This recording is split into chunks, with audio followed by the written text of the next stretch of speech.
जैसे जैसे रिजल्ट आना होता है ना, तो लगता है कि इसमें ये क्रैक नहीं हो पाएगा, लेकिन जब रिजल्ट आता है तो सामने कुछ और ही आता है। Hello and welcome everyone, my name is Ankur Goswami and you are watching my channel. तो आज मैं बात करूंगा अपनी नेवी के सिलेक्शन के बारे में। तो सबसे पहले आपके मन में ये सवाल तो आ ही रहा होगा, क्या मेरा सिलेक्शन हुआ है? तो जी हाँ, नेवी SSR AA अगस्त वाले बैच में मेरा सिलेक्शन हो चुका है। तो मैं अपना एक्सपीरियंस आपके साथ शेयर करना चाहूँगा कि कैसे विदाउट कोचिंग मेरा सिलेक्शन हुआ था। जी हाँ, सबको यही लगता है कि बिना कोचिंग के हम महंगी महंगी कोचिंग्स पे जाते हैं, उनके बिना सिलेक्शन नहीं हो सकता, लेकिन बिना कोचिंग के भी सिलेक्शन हो सकता है। मैंने नेवी का एग्ज़ाम पहली बार दिया था, तो कॉम्पिटिटिव फील्ड में एंटर करने से पहले हमें ध्यान रहना चाहिए कि एक कॉम्पिटिटिव फील्ड है और हमें इसको किस तरह क्रैक करना है। तो आपको किसी मार्गदर्शन की जरूरत पड़ेगी। तो ऑनलाइन पर इतना सारा सिलेबस पड़ा हुआ है कि आप उससे आसानी से एग्जाम को क्रैक कर सकते हैं। ये मेरा नेवी का सेकंड अटेम्प्ट था और फर्स्ट अटेम्प्ट में मुझसे गलती क्या हुई कि मैंने अपना टारगेट बना लिया था कि मुझे टोटल 100 के 100 क्वेश्चन अटेम्प्ट करने हैं, जबकि 100 के 100 क्वेश्चन अटेम्प्ट नहीं हो सकते। आप कर भी दोगे तो मन से करोगे, और वही मैंने किया था। जिसका आंसर आ रहा है वो भी कर दिया, नहीं आ रहा है वो भी कर दिया। तो इसके चक्कर में माइनस मार्किंग में और फंस गया। तो माइनस मार्किंग की वजह से जो सही भी आंसर थे उसकी वजह से गलत की वजह से सही भी माइनस हो गए। तो इस वजह से मेरा नहीं हुआ सिलेक्शन। अगर सिलेक्ट होना है तो आपको फुल स्ट्रेटजी बनानी पड़ेगी। जैसे अपनी स्टेट का पिछला कट ऑफ देखिए, अपनी स्टेट का पिछला कट ऑफ देखकर आप आगे का अंदाजा लगा सकते हैं कि इससे 2 या 4 नंबर ज्यादा कट ऑफ जा सकता है। तो आप पेपर में उतने ही क्वेश्चंस अटेम्प्ट कीजिए जितने आपको आ रहे हैं। अगर आपको डिफेंस एग्जाम्स को क्लियर करना है तो सबसे बड़ी बात होती है आपकी इंग्लिश, और खासकर नेवी का एग्जाम क्लियर करना है तो उसमें आगे आपकी जनरल नॉलेज। आप इन 2 सब्जेक्ट को मजबूत कर लीजिए, इंग्लिश और दूसरा जनरल नॉलेज। तो मैंने क्या किया था, अपनी जीके बहुत मजबूत की थी। जीके को मैं बहुत पढ़ा था और वहां पे जो क्वेश्चन आए उसमें से ज्यादातर मुझे आ रहे थे। टोटल जीके के क्वेश्चन होते हैं 25। सेक्शन 4 में जीके के 25 क्वेश्चन होते हैं, तो उसमें से लगभग मैंने 20 क्वेश्चन बिल्कुल सही सही कर दिए थे। और उसके बाद इंग्लिश भी मेरी थोड़ी सही है क्योंकि मैं CBSE बैकग्राउंड से हूँ। तो इंग्लिश में भी मैंने 15 के करीब क्वेश्चन अटेम्प्ट किए थे, तो उससे मेरे मार्क्स स्कोर हो गए। उसके बाद मैंने फिजिक्स को अटेम्प्ट किया। सबसे पहले मैंने जीके को अटेम्प्ट किया, उसके बाद मैंने इंग्लिश को अटेम्प्ट किया, फिर मैंने फिजिक्स को अटेम्प्ट किया। लास्ट में जाके मैंने कहीं मैथ देखा। तो मैथ में अगर मैं सच बताऊं तो मैंने किए होंगे 8 या 10 क्वेश्चंस, और जो भी किए वो सब सही ही होंगे। तो टोटल अटेम्प्ट मेरे हो गए थे 55-60 अटेम्प्ट हो गए थे। उसमें से मुझे पता है मेरे 55 मार्क्स तो आए ही होंगे। अब मैं अपनी नेक्स्ट बात पे आता हूँ कि विदाउट कोचिंग कैसे क्रैक कर सकते हैं।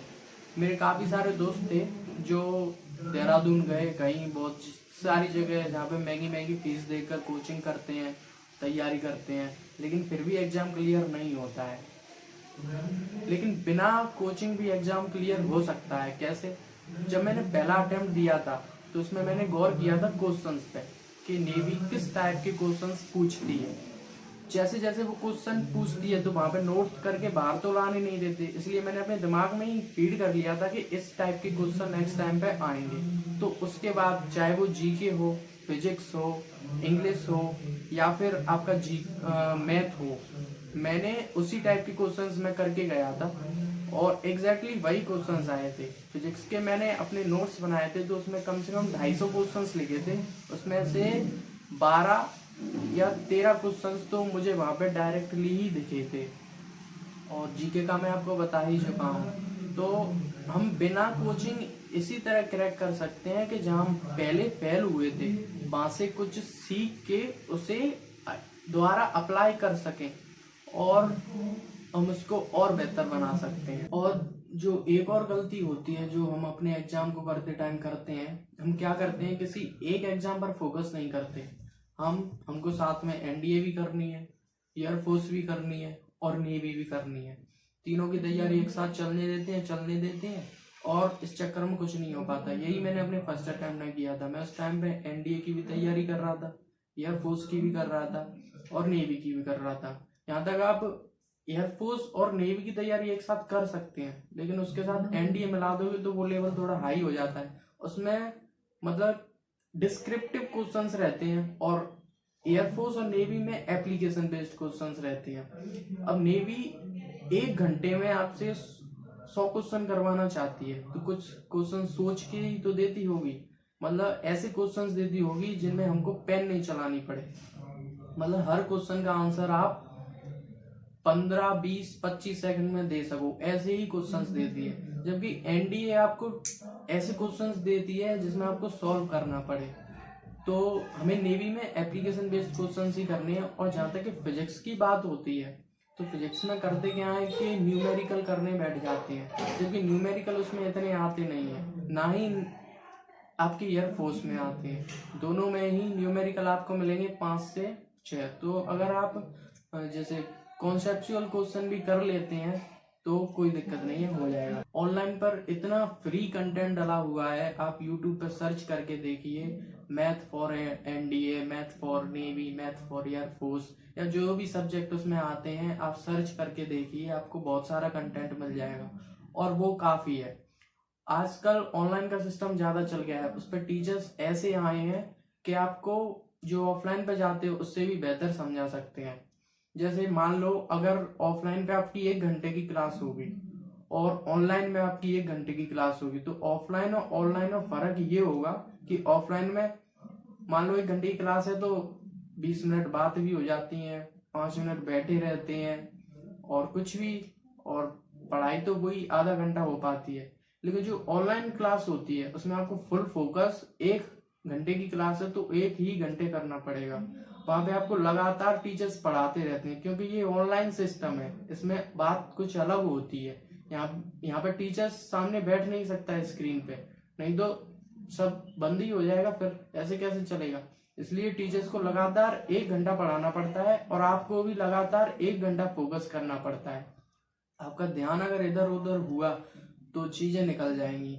तो मैंने फिजिक्स और इंग्लिश और मैथ के लिए ऑनलाइन क्लासेस ली, यूट्यूब पर फ्री में अवेलेबल है।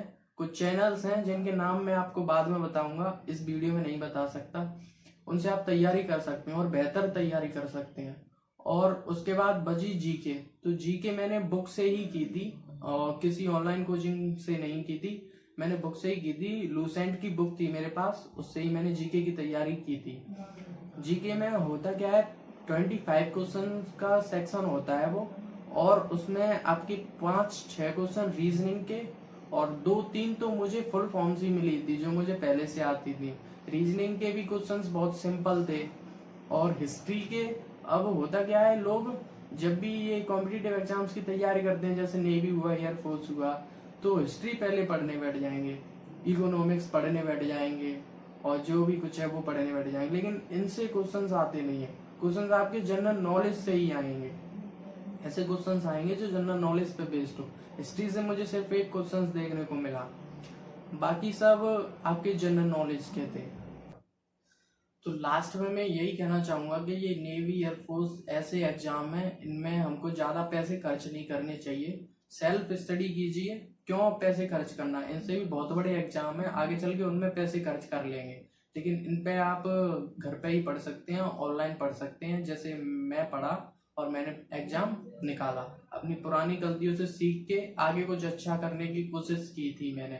तो आखिर में यही कहना चाहूंगा कि अगर आपको वीडियो पसंद आई हो तो लाइक करें और चैनल को सब्सक्राइब करें। Thank you.